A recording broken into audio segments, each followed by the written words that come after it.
Great. So here's how we're going to be spending our hour together this morning. We'll start off by doing some introductions and welcomes, and then we'll give an overview of the Community Foundation and our grant programs. Well, Chloe is going to be spending some time talking about how to review the online application and the portal. It's pretty user-friendly, but she's got some great tips and tricks to be able to help support you. And I always learn something new every time Chloe does this presentation. And then we'll also be talking about how to evaluate the grant applications, what makes for a strong application versus one that maybe is less likely to be funded. And then Alicia will be talking about the grant review process, and then we'll have question and answer. And again, even though we carved out time at the end of this meeting for question and answer, if you have any questions that bubble up, feel free to take yourself off. Yeah. All right, so let's go ahead and start with introductions. Since there's so many people on this call, I'll actually call on people so that way we don't have the awkward pregnant pause. And one of the reasons why we do this is when we ask for feedback from reviewers on what was one of the most helpful parts of the orientation, they actually say that it's this part. We have some people who have participated in the past, and they have a very unique perspective of giving advice. And so we've heard that it's the most helpful to hear from your peers. So we'll take the time to talk about that. If you haven't participated in the past, maybe you could say why you decided to volunteer your time. So if you could say your name and then answer that prompt question. So Tamara, you're the first person on my screen. Would you mind going first? Up, and you're on mute.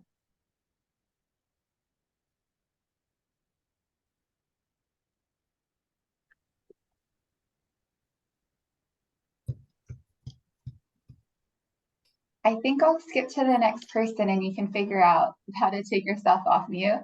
So we'll go to Grace next.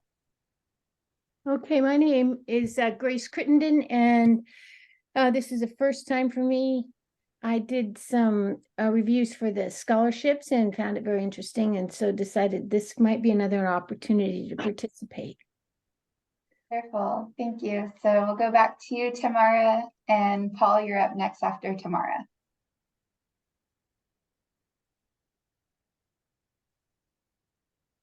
And maybe we'll go to Paul. Oh, wait, Tamara's here. Okay. Oh, did I do it? Okay, I did it. You did it.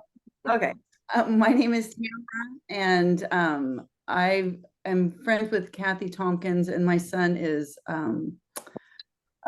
he's paralyzed from the waist down. And so I just thought this would be a good insight that I have, and I just wanted to volunteer my time. Thank you for doing that. And Paul, you're next, and Lee, you're going to be after Paul. Paul Padroni. I've participated on the scholarship committee and also helped with the Janssen Foundation reviews, and I found those interesting, and so I'm happy to expand my involvement. Thank you, Paul. We'll go to Lee, and next up is Simone and then Lillian. Hi, I'm Lee Livick, and I've participated in the environmental review grants and the scholarship reviews. And my daughter received a scholarship from the Community Foundation, and so I feel like this is a little bit of payback. Plus, I just really enjoy finding out what other nonprofits are doing in the county when I do the environmental or the other types of grant reviews. Plus, it's a great way to meet other people, active volunteers in the county on the review committees. And my piece of advice would be to just, definitely skim through all of the applications first before you start ranking them, and then go back and look at each one and answer all the questions and rank them. Thank you. Hi, my name is Simone Holes. This is my first time doing the grant review, and I think, it'll be fun to give money away, but also just seeing what is happening in our community, and to be involved in kind of looking at all the cool things that people are doing, and being part of that process. And yes, also meeting people and having that sense of community. Hi, I'm Lillian Hart. Let's see, this is my first time as well. I basically went to the community brunch that Alicia put on, and she suggested that I try grant reviews, so here I am. Great, thank you. Next we'll go to Ron and Ruth, then Nancy, then Jason. I'm Ruth Vasconcelos, and Ron and I have reviewed grants previously. My excitement is, yes, to give money to some wonderful programs out there, and just the enormous pride I feel in our county when we review these applications. We do have a son on the spectrum, so that's kind of piqued our interest in that direction. As Ruth said, we're honored to be able to review grants. We've done it before and always impressed to see what other nonprofits are doing in the community. And we're just proud to be a part of it. I'm sorry, I forgot one thing. I think Simone's advice of reading every application first before you begin to really review them is really, really sound advice and very important step. Yeah, So my turn. it's your turn, Nancy. Nancy Cardoza. I did environmental grants a few years before, well, a couple of years before the pandemic. And then I was just kind of out of it, like a lot of people during the pandemic, so I didn't do any. It was very interesting. My friend is Linda Alvarado, and she does a lot of these and is always talking to me about it. And so I wanted to get back in. I agree with what a lot of you have said. It's very interesting to see the groups around here and, you know, what they're applying for. And it's encouraging. Thank you. Hey everyone, Jason Wells, and I've done some of the grant reviewing in years past, pre-COVID, but it's been a few years, and it's always great. You know, we sometimes need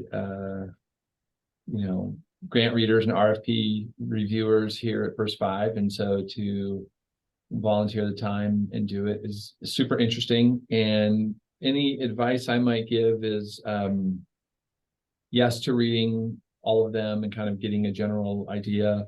Also look for grants that kind of overpromise and you know, try and put everything in there. Look for the good that is in there, but if there's everything in there, probably that's going to be a little tricky to accomplish. Great, thank you, Jason. Next we'll go with Linda, then Tom, then James, and then Christina. So Linda?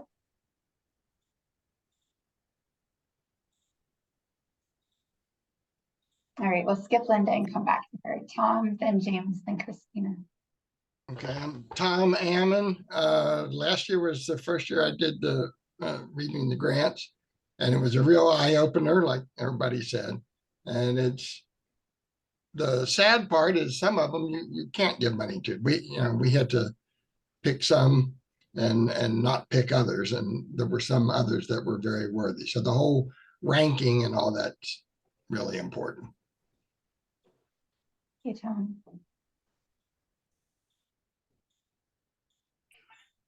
We'll go to James and then Christina.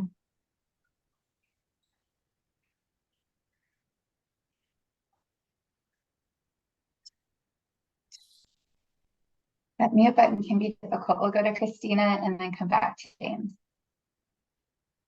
Hi, I'm Christina Lefebvre Latner, and I currently am running a program at the SO Chamber of Commerce, a family-friendly workplaces program. It's grant funded, and I've been involved with the Community Foundation on a number of different levels for some time, one of which the protection consultant for Central Coast Voices. So the Community Foundation helps us out with that. And this will be my third time reviewing grants. I think I did general grants one time and then the legacy fund grants. So I know how important they are and have worked in nonprofit and social services for many years. I'm served on boards. So I know what an important thing this is for a lot of these nonprofits. I don't know, fourth the recommendations from past reviewers that I find what I've done is I kind of run through and on a piece of paper, rank everything Oh, you just muted yourself, Sorry. Christina. And Sorry. then go back and kind of adjust based on what you've seen in the last, from the beginning to the last, and then put all the information into the system. What I found has been really helpful. So thanks, and thanks for having me. Great, thank you, Christina. James, how's the unmute button? Were you able to get that one? Doesn't look like it. Okay, I'll move on to Dean, then Shields, then Jessica.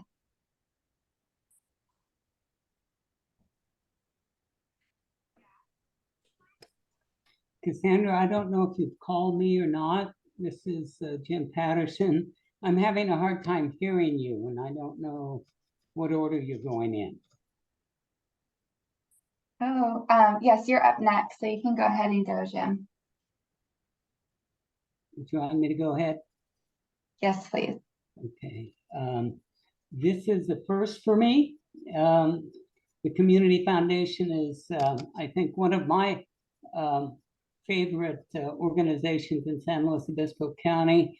I was involved many years ago with establishing a scholarship program at Atascadero High School. And so I've read and ranked many applications for that program in the past, but this is the first for me for the Community Foundation.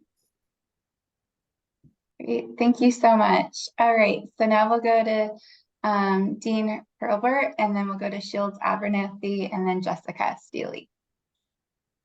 Hi, Cassandra. This is Billy. I am a veteran, I guess, at having done some of these in the past. It's very interesting to me to see how the Community Foundation has such an important role in the community. And I think it's a great honor to help provide whatever assistance you folks need to continue the good work. Thank you.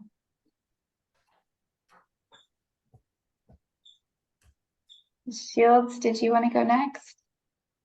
Yes, hi, my name's Shields Abernathy. I'm a recently retired physician, and I like the concept of giving to well-deserving entities. And that's it. Thank you. Great, thank you. So Jessica, you're up next, then Sarah, then Sally, then Patty. Good morning, everybody. Yeah, this is my third time, I think, and I just love being able to, connect people to resources, organizations that have great vision. My advice is I am a pragmatic project management type minded person, and when I'm reviewing the grants, I want to see that they're going to really be able to succeed with these funds.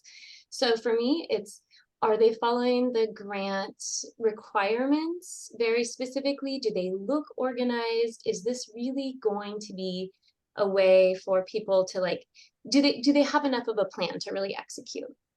One of the things I really appreciate about the foundation is that there's a coaching session for people that don't get awarded the grants. And honestly, I think sometimes that coaching session is so valuable because what they didn't think about in their project plan, they can input into the plan for next time, and they have a better chance of succeeding.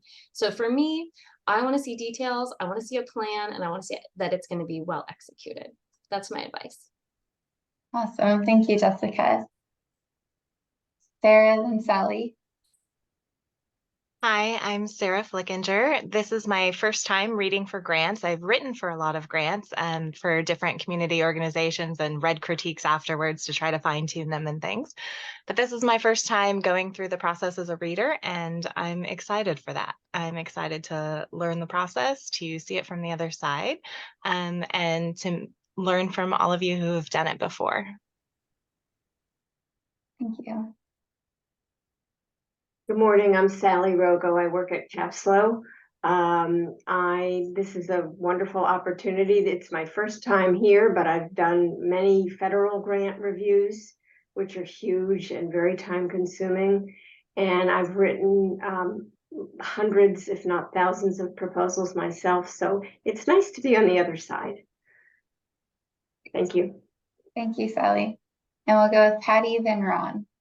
Good morning, everyone. My name is Patty Herrera. I work for the Dignity Health Hospitals in the Central Coast and have been involved with the foundation for many, many years, just like Jason, under Actions for Healthy Communities. And I think also post-COVID, also reviewed some of the health services grants. I also have a grant program here in behalf of the hospital. So my advice for you is just like I'm echoing my friend Jason, when they promise too much or number of people reached and you're kind of scratching your head, will they really succeed? I really look at the impact versus the number of people served. I rather see a smaller amount of people, but a really great impact. And also the other thing that I look for is sustainability. What if the grant is their only source of funds, you know, and this is a great project. So sustainability is also really important. So thanks. Thank you. And Ron. Good morning, Ron Ukelson. I've read many grants for many organizations, and I always am honored and flattered to just be asked, and so I take it very, very seriously. I certainly can't give any advice that hasn't already been given by my co-participants here. You know, why I decided to participate, the truth is I've just never learned to say no to Cassandra. That's awesome. Thank you, Ron. Next, we'll do Alyssa and then Claire. Good morning, all. Elisa Feld. This is my first time as well, so really excited to be a part of this process. Like some of the others on the call, I have been on the other side of either writing grants or reviewing RFPs and developing RFPs, so it's really great to see this additional side of actually reviewing the applications. So thank you so much for having me. Thank you. And hi, everyone. Good morning. My name's Claire Herman. I'm sorry I can't get my video to work this morning, but I am here, I promise. And this is my third time reviewing grants with the Community Foundation, and it's just been so incredible to see what good work is being done in our community. So I always leave inspired. And I work at SLO Public Health, and the Community Foundation has always been just an incredible partner for us through so many of our projects. This is a way to be inspired and give back a little bit. And so that's why I do it. But happy to meet you all. Thank you, Claire. Last but not least, I want to introduce you to the team. So Alicia, if you could introduce yourself, and then Chloe, if you could do the same. Hi there, folks. Thank you, everyone, for being here. My name is Alicia Krupski. I am the Field of Interest Program Associate here at the Foundation, so I support the Women's Legacy Fund, the Growing Together Fund, and Access for All. Hi, I'm Chloe Allison, the Grants and Scholarship Programs Assistant here at the Foundation. You've all been getting lots and lots of emails from me. I provide support for the Grants and Scholarship Programs, including online tech support. So happy to be here with all of you. Thank you. I'm Cassandra Kardashev, and I'm really excited to be facilitating this conversation with you today. I am going on maternity leave in a couple of weeks, so unfortunately I won't be there for all of the committee meetings, but you will be in good hands. We have Alicia that's going to be facilitating some of those meetings, and we also have an interim Director of Grants and Programs who will be filling in while I'm away, and her name is Anna Boyd Busey. So you'll be meeting her perhaps, or working with Alicia doing grants. But thank you so much for sharing with us your advice and why you're interested in reviewing grants. And I hope that you enjoy the process as much as you had in prior years, or it meets your expectations this year. I'm sure it will. Okay, so next I just want to give a little overview of the Community Foundation. So each one of us is coming in at a different entry point. Some of you might have been working with the foundation for many, many years, and this also might be the very first time that you've volunteered with the Community Foundation. So I just want to give a little overview of what a Community Foundation is. A Community Foundation is really about neighbors locking arms with other neighbors to make a difference in the community. So we do this by having different program areas. Alicia gets to work with our field of interest programs, the Growing Together Fund for LGBTQ community members, Access for All, and Women's Legacy Fund. We also have a robust scholarship program, which some of you had mentioned. And then we also have our grants program. And then we also have an initiative called UndocuSupport, which supports undocumented individuals and families in our community. This year, we're celebrating our 25th anniversary, which is really wild. We're celebrating by having celebrations across the county, and we're awarding $25,000 to nonprofits at each one of those events.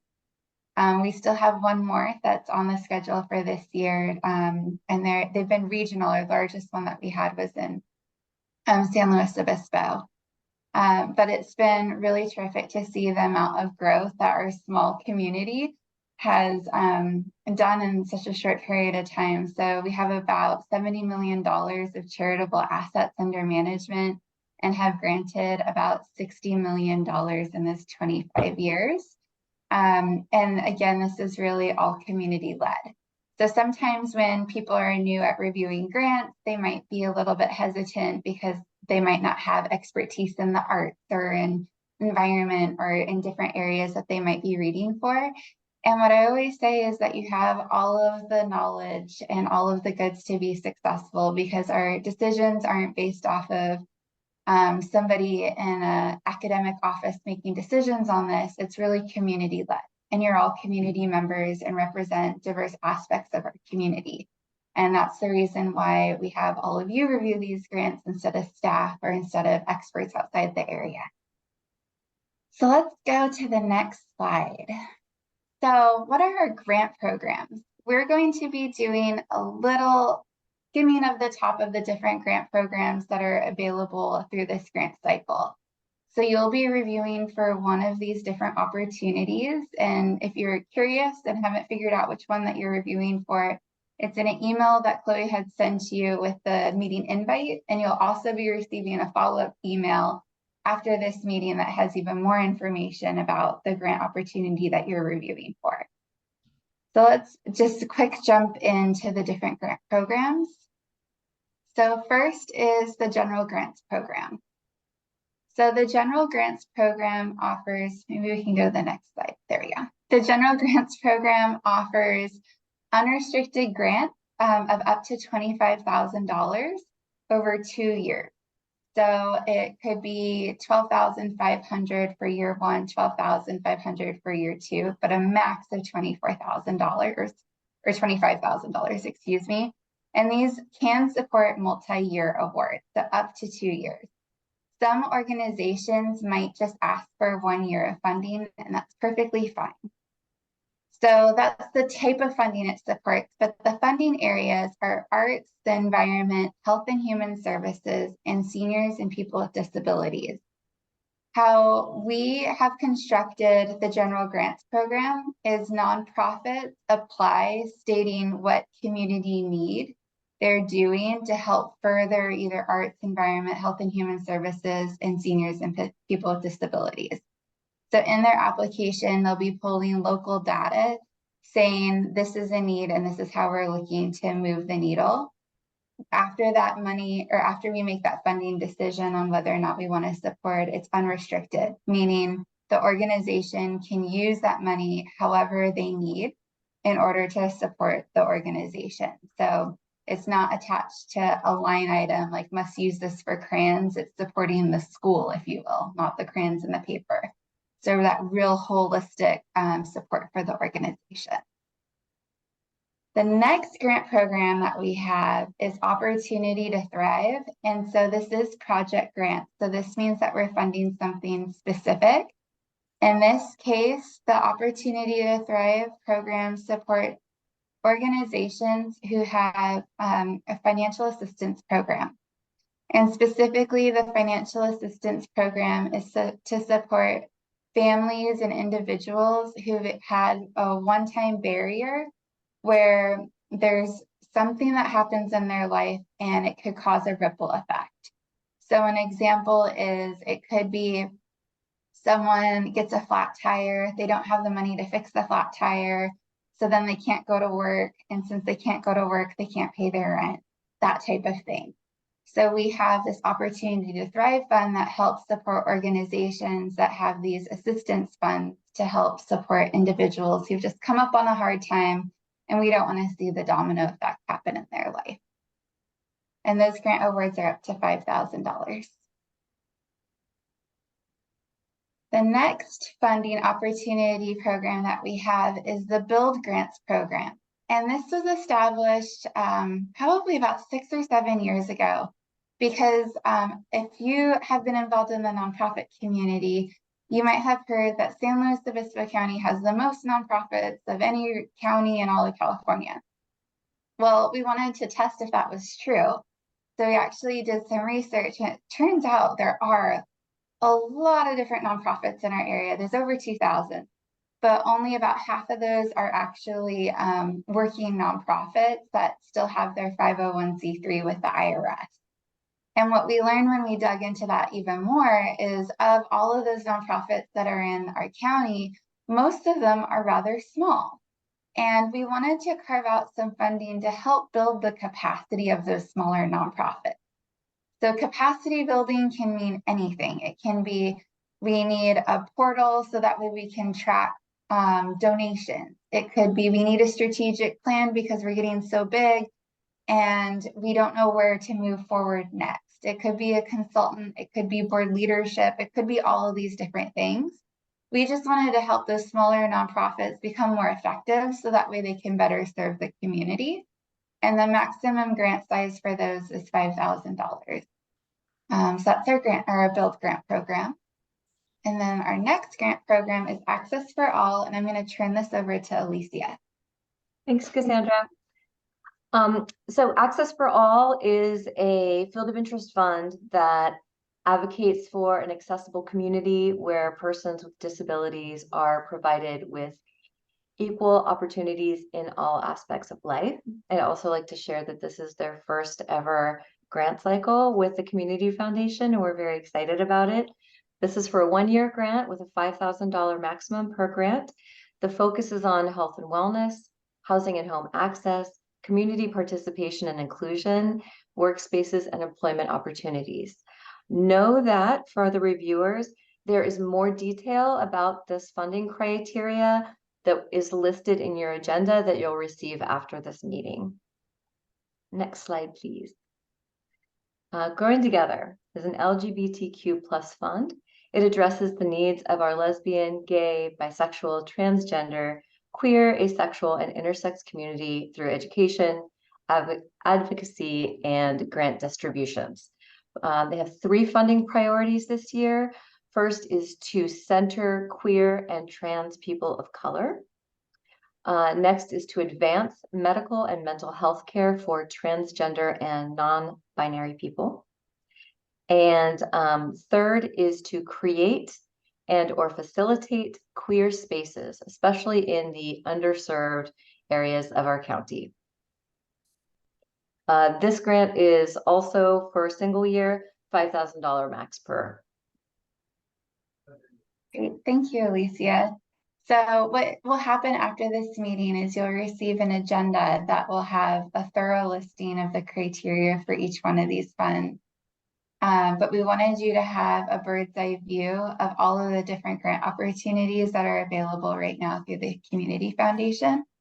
Before we move on, are there any quick questions that we can address?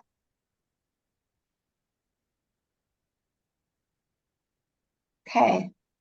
We'll go ahead and move on, and I'll turn it over to Chloe to talk about the navigation of the online portal. Hi, so I'll do a quick dive into navigating our online portal. We recently updated it. I mean, the website itself updated, so if you reviewed before, it might look a little bit different, but not too bad. So today you'll receive an email with a link to the online grant portal. And if you scroll all the way to the top, there'll be a little button that says, one second, log in. and that's what you're going to click. Your login credentials will also be sent to you in the email. And this is what the current homepage looks like right now. And so once you get logged in, so login will take you to this screen and you just go ahead and enter all your information. Because you're not, if you've applied for grants before, be sure not to log in as your applicant. And then once you're all logged in, you're going to want to change your password. And so in the top right corner, it has your name. And if you click on your name, it says change password. And then you can create your own password that you will remember. Be sure to write that down. But if you run into any password issues, do let me know. It's really easy for me to reset on my end. So now we're going to jump into navigating in the online portal. So the grant programs that you're reviewing will show up under My Review Applications. So if you're reviewing the 2023 Opportunity to Thrive, it'll say 2023 Opportunity to Thrive right here. And if you click on it, it will bring up the full list of applicants. And this is what it would look like with your full list of applicants. And then if you click on the applicant's name, that's how you open an individual application. And then here's this page is kind of a different side, and it shows you how to track your progress on it. So percentage completed lets you, once it's 100% completed, it means you've successfully completed the evaluation. Right here, it'll automatically tally your score because you'll need to score as you go through.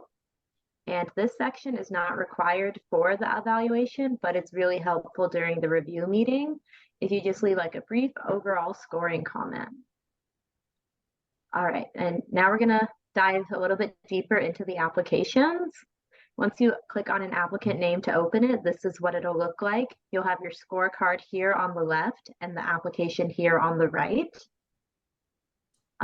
It'll have the name of the applicant, the name of the program, and it'll tally your score as you go. Community Force does auto save after 10 minutes. So be sure to save as you go through. If you're idle for 10 minutes, it will auto save for you. So you're going to want to score and save each section and include the section on each comment is optional, but the overall scoring comment is not as optional. And be sure to complete all the red fields as you go through. And there's also a question called overall evaluation, and there's options of yes, no, and maybe. So I like to consider these as yes is recommend funding, no is decline funding, and maybe is consider funding. And considering these questions as you go into the review committee will help you when it's time to do your case making. And when you're done scoring, be sure to either press save and exit or save and next to work through all your applications. So now I have some quick tips for it. When you're scrolling in, be sure you go all the way to the very top of the page. View details is what you would do as an applicant, but that's not how we're logging in this time. We're reviewers. This toolbar up here is really helpful. So if you want to jump back to the full grant program, if you just click this line in the top, it'll take you back to list all your applicants. If you'd like to go all the way back to the full homepage, you can go My Review Applications. You can also have preferred reviewing methods. What I was showing earlier is how I prefer to do it. You can also go View Application to just view the full application, or Reviewer PDF, or Reviewer Scorecard PDF to download them as PDFs. Although we do ask that you save your score on the portal, even if you physically take notes on paper. Be sure to bring your notes to your meeting. Another thing is adjusting the screen to your preference. This little scorecard, if you press this orange and you pull it, it'll get bigger. If you'd prefer to have it larger when you want to write your comments. And the required attachments. We do have 4 to 5 required attachments per application that we ask you to take a look at. You'll see them in 2 different places. You'll see them here under required attachments and all the way down at the bottom. If you click on it, it will download to your computer, and then you can open it either in your browser or in your preferred PDF viewing software. You don't have to keep them. but we do ask that you take a look at them. And another one would be to export to Excel. Over here on the left, if you press the check mark and export to Excel, it will automatically export all your scores to Excel for you, which can come in handy during the review meeting. It'll include the score and any comments that you have made for each application. Okay, I went kind of fast, but does anyone have any questions for me about that? I have a question. Is there confidentiality of some of these applications that we need to be concerned about?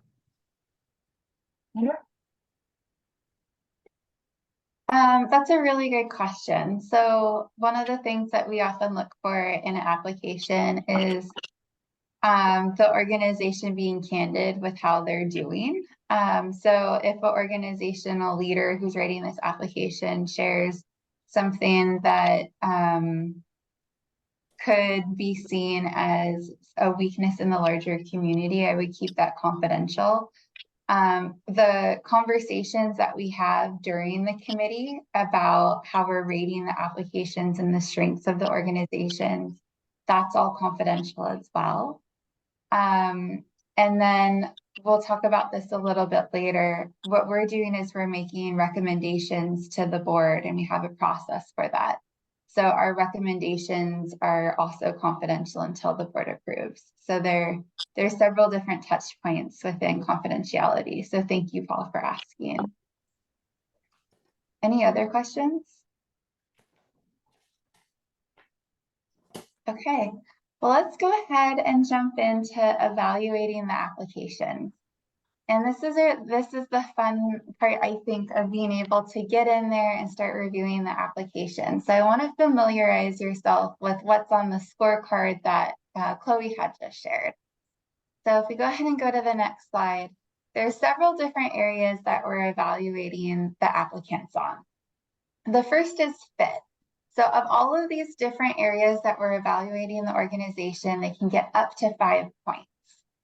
So fit would be the applicant meets all of the funding priorities. So or meets at least one and does a really good job at meeting that one. So where you'll read about the funding priorities is in the agenda. Alicia and I went over very briefly the funding criteria. So for example, if I was applying for an art grant and I was writing about what I was doing for dogs and cats, that's not a good fit. So I would give that a 0. So that's what we're talking about when we're thinking about fit. So it stays within the interest area and the strategies that we're wanting to accomplish. Usually, if an organization has a 0 or a 1 with fit, they aren't going to rank very highly for any of the other of the categories. So you can just start rating those pretty low because that's like the first cut. So that's what we're looking for there. I will share that staff do a little bit of a screen of the applications to ensure that they're somewhere within the realm of reason, but it's really up to the committee to make that subjective decision on who is fitting the criteria the best. So that's your job. We also make sure that the organizations meet the minimum requirements for only funding 501c3s or organizations that have a fiscal sponsorship. So we're checking to make sure legally we can grant to these organizations. That's fit. The next piece is organization. So when I think about rating the organization, one of the things that I'm looking at is, does the organization have the skills and expertise to carry out what it is that they're wanting to do? And if not, how are they going to scale up to be able to address the community need? So an example that I like to give is long ago, I was reading a grant application for an organization that served youth, and they wanted to do youth therapy for youth that had experienced multiple layers of trauma. And when we were reading the application, it became apparent that the staff were wanting to provide therapy that really you need an MFT or an MSW. So you needed a credential, you needed to go through a series of training to be positioned to serve this population in the way that they were angling in their application that they wanted it to do it. So it wasn't like peer-to-peer group talk or something like that. And so what we felt is that ultimately the organization, even though they were addressing a huge community need, they weren't the ones positioned at that point to be able to offer that benefit. They would need to hire on people or do something a little bit different in order to best serve those youth. So that's part of what we're talking about with expertise, staff, leadership. Sometimes when you're reading an application, I've had this happen too. You'll read over the board of directors and they might all have the same last name. It's probably not a good idea for a 501c3 to be completely family-led. So what we're looking for is, does the board reflect the larger community? Do they have the expertise to really guide the organization moving forward? These are some of the things that we're looking at when we're thinking about organizational strength. So they have the expertise, they have the ability to carry out the work, they have the staff, they have the board in place to be able to be successful with this. Next, that piece of this that we're going to talk about is need. If you have ever taken a look at the foundation strategic plan that's currently in place, the most common thread of it is data-informed decisions. So when you're taking a look at the application, this is what we're looking for here is the organization's going to say, here is a problem I see in the community, and this is how I want to resolve it. What data are they showing to back that up? So with the general grants program, they can use any resource that's available in the community to help explain this.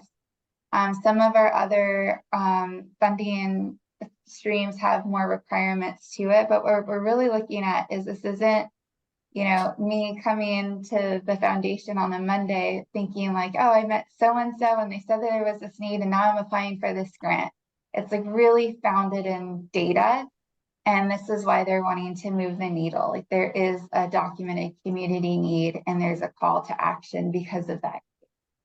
So if an organization does a really good job at filling that out and explaining what that need is, that would be a 5 because they've really done a good job of addressing that community need. So the next piece of it is effective and results. And this reminds me of some of what Jessica was saying, because she talked about her being a project manager. So if I was applying for a grant for $5,000 to change the world, I would be an inspired person, but I wouldn't necessarily have the ability with $5,000 to do that. I might be able to change one person's world or maybe a small group of people's worlds, but not the world in general. So what we're looking for here is, what is the plan? So if you're saying that you want to implement an art program at a school for youth that are disabled, for example, like what is the plan? How are you going to recruit the students? How are you going to partner with the different schools? Have those conversations already taken place? Or is this someone that just wants to have this conversation? Like what is already been figured out that will show that there's a trajectory that this is likely to be successful? So those are some of the things that we're looking at. I very rarely see in an application an evaluation plan, and I think part of this is for some of our grants, the size that we're offering. If it's a $5,000 grant, an evaluation plan could end up costing more than the grant itself. So we want to make sure that we're keeping in mind the scope of which we're granting. But an evaluation plan could be as simple as a survey that people take afterwards that asks people for feedback. So how are the people who are benefiting the grant, how are their feedback, their experience helping inform future programming? That can be really nice to see. So I think if there's a good project plan in place, but there wasn't an evaluation plan, I'd probably give that a 4. If it had that evaluation plan, I'd probably give it a 5, but I would have that lens of how much are we awarding, because our grants that are available through this grant cycle are anywhere between 5 to 25,000. So we just want to right size our expectation for the amount of the grant. So budget. This is one that I think is always interesting to talk about. And I like to use the analogy of buying Starbucks. So if I were to go to Starbucks this morning and buy a latte, and the barista says it's $5, I would just pay the $5. I have an idea of what is in the drink. They say that it's worth this amount. I'm going to, buy that $5 drink from Starbucks, and I get to drink it. One of the things that's really difficult when you're reviewing grants, or even if you're donating to an organization, is that you're buying the Starbucks drink, but you never get to drink it. So you don't know what it tastes like. You don't know about the quality. You don't know what's in it. And so what happens is it's very easy for evaluators to then get into the weeds of it and go, well, how much does the milk really cost? What is the espresso? How much is overhead? And really get nitpicky. So what I would say is use your own internal judgment. Don't get into the details of it when evaluating the budget. So if I went to Starbucks and they said my Starbucks drink was $30, okay, that's gonna really raise a red flag for me. But if it's somewhere within the realm of what I would expect, then I'm gonna be okay with that. So we are not scrutinizing budgets and line items and asking, are crayons really $3 these days? We're not doing that.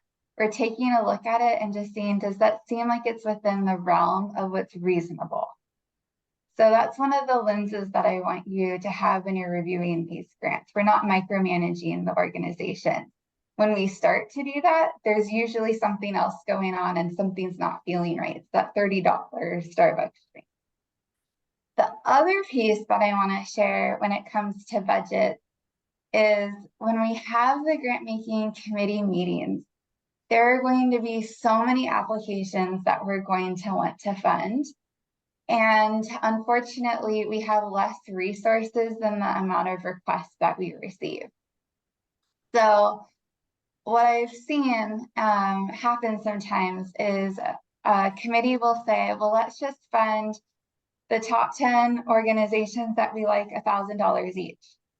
But we've advertised the grant program as awarding $10,000.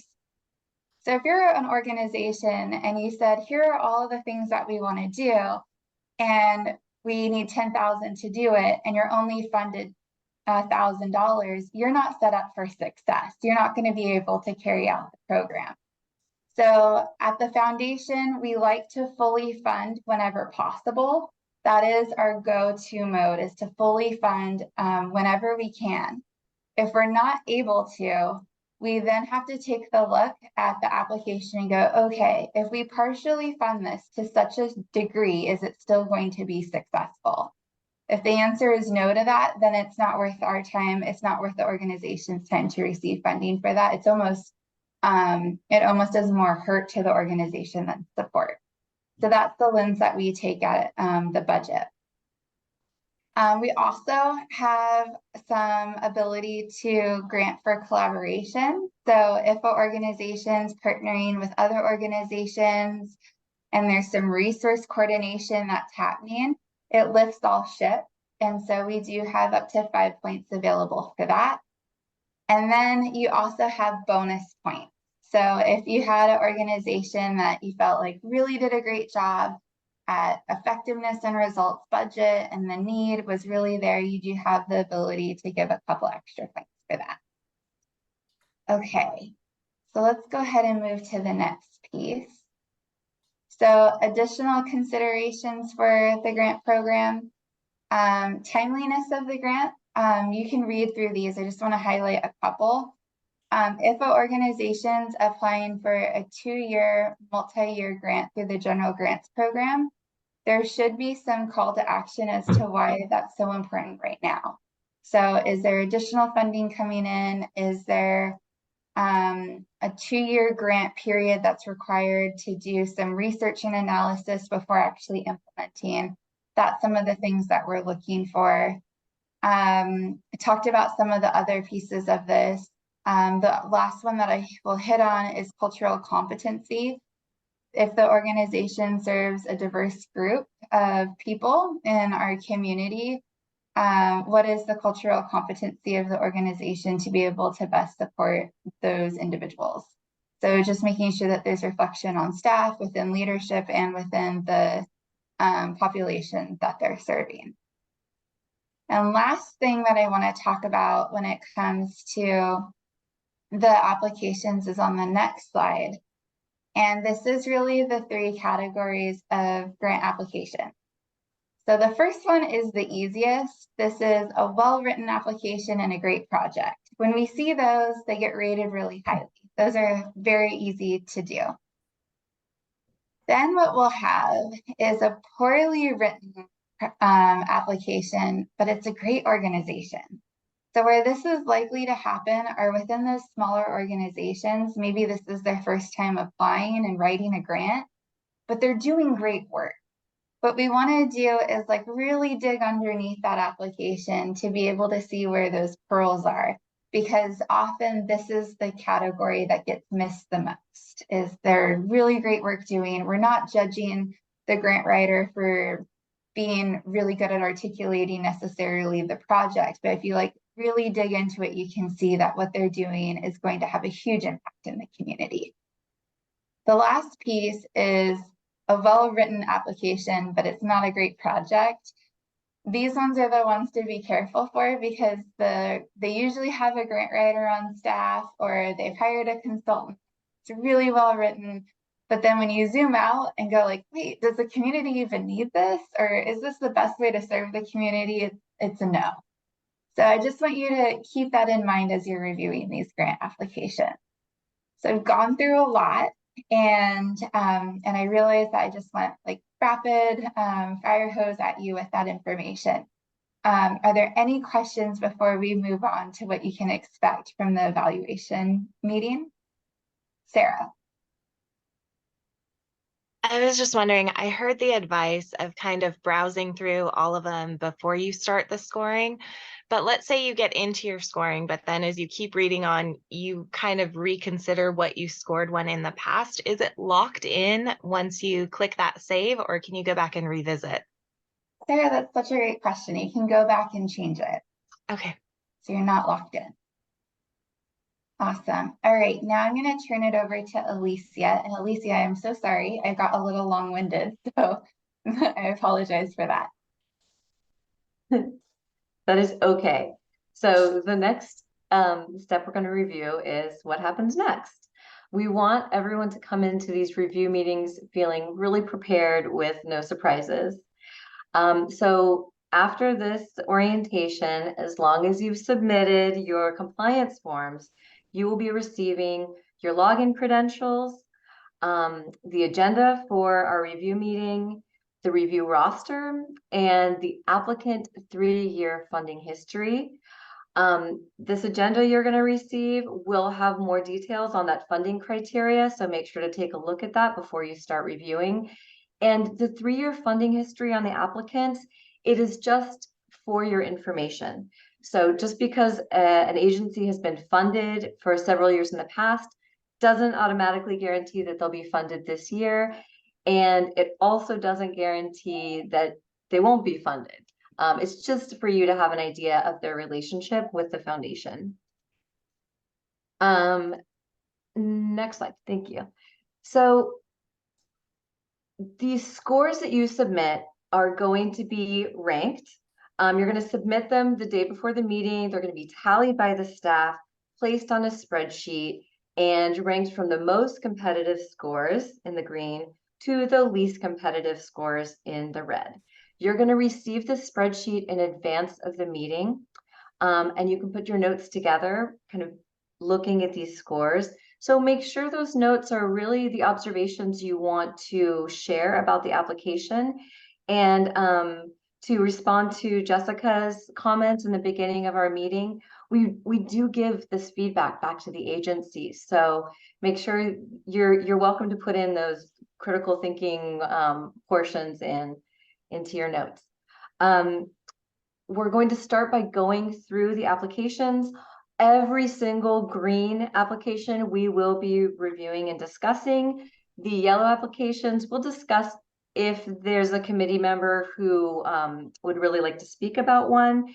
Red, typically we don't discuss just because we get so many applications. We want to be mindful of everybody's time. Know that as we discuss these, the funding is the very last thing that we decide on. So as the committee discusses, we love to reach consensus. We can't always do that.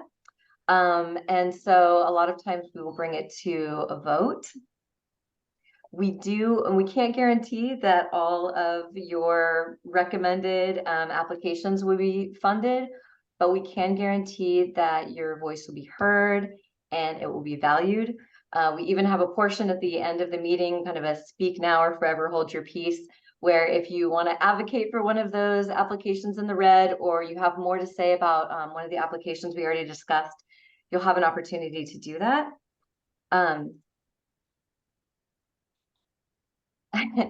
And let's see, where am I? Okay, dollar amount. So after we decide who we want to give grants to, then we'll go down and decide how to distribute that funding that we have available based on the grant amount. And then finally, and Cassandra touched on this as well, that once we have decided on our roster, remember that it is in fact a recommendation that will be then given to the advisory committee or the grant making committee and then onto the board. So it is confidential, and until those grants are actually announced later in the fall. And let's see, I think next slide.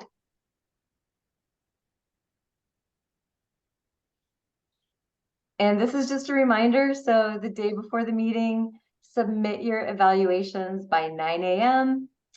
and be prepared to talk about the strengths and weaknesses of each application. Leave those notes in the comments, and do feel free to contact us with any questions along the way in your process. Great. Thank you. Thank you all so much for taking the hour to attend this orientation. We'll be sending you a recording of it so you have it at your fingertips. If in between now and the committee meeting you have any questions, please feel free to reach out to us. Chloe is your primary person when it comes to anything technical. If you email Alicia and I, we will promptly forward that email to Chloe. And so if you want a quick response, just send it directly to her. If you have any questions about Access for All or Growing Together, if you're reading those grants, please feel free to reach out to Alicia. If you're reading for the general grants or Opportunity to Thrive or Build, please feel free to reach out to me. I will be here with you until September 8th. And then after that, Ayana, our interim, will be stepping in. So her contact information will be forwarded to you at that point. It looks like we have a couple of questions. So it is 11 o'clock. So for those of you that need to jump off, thank you so much for joining us, and we'll stay on the call to answer any questions until we've answered all of them. And we'll go ahead and stop recording at this point. I don't know. All right, Alicia.